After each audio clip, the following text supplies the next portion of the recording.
Shifting gears for a second. I was glad to hear you speak of diversity because I personally think diversity is the lifeblood of our country, and there seems to be a lady in the harbor behind me or to the left of me that thinks the same thing on a plaque. Yet we see the treatment of immigrants, asylum seekers, and refugees at our southern border being treated abysmally would be an understatement, a vast understatement of what is happening at the southern border. Is there a plan in place by leadership to address that and to hold the people in the administration accountable for what is happening? As I'm sure you've seen the latest article from the Times, the suggestion that the president directed Kristen Nielsen to shoot immigrants in the leg to slow them down. Right, yeah. And that is just one of the many atrocities, as I'm sure you know. So that would be my question to you.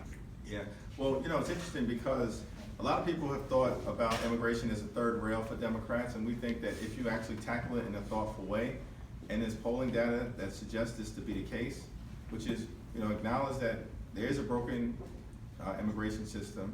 We do need to fix it. We need to fix it in a bipartisan way. The American people, by and large, support comprehensive immigration reform.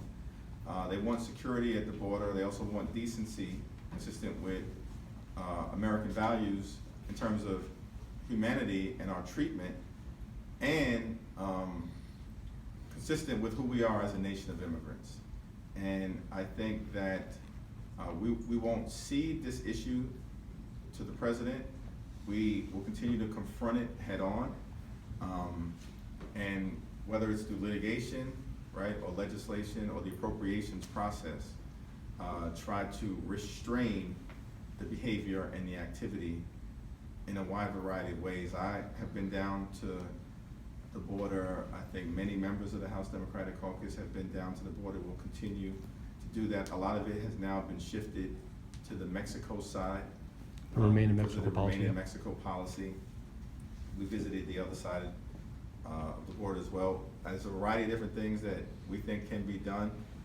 There's bipartisan support for addressing the situation in Guatemala, Honduras, and El Salvador. That's where a lot of the migrants and asylum seekers are coming from, 3 of the most violent countries in the world. And we need to deal with the security situation and the humanitarian situation there. And we think it can be turned around. Some people say, well, what can American involvement do? Well, Colombia at one point was sort of the largest source of cocaine coming into this country. The whole situation was a mess. And it's a totally different place right now.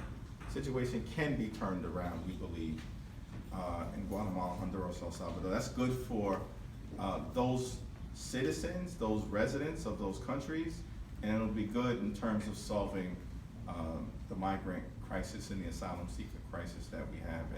And we hope to be able to do it in a bipartisan way, consistent with American values.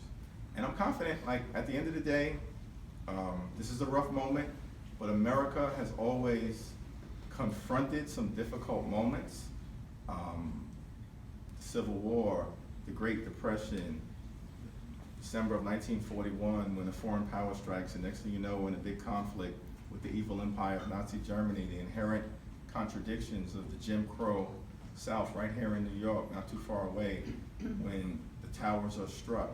And we've always come out together and stronger on the other side of these intense conflicts. And those are major ones. And Donald Trump is a problem, and he's an aberration, and he's out of control. But if we've survived those things, we're confident we can survive him, and we can get through this, and we can continue our long, necessary, and majestic march toward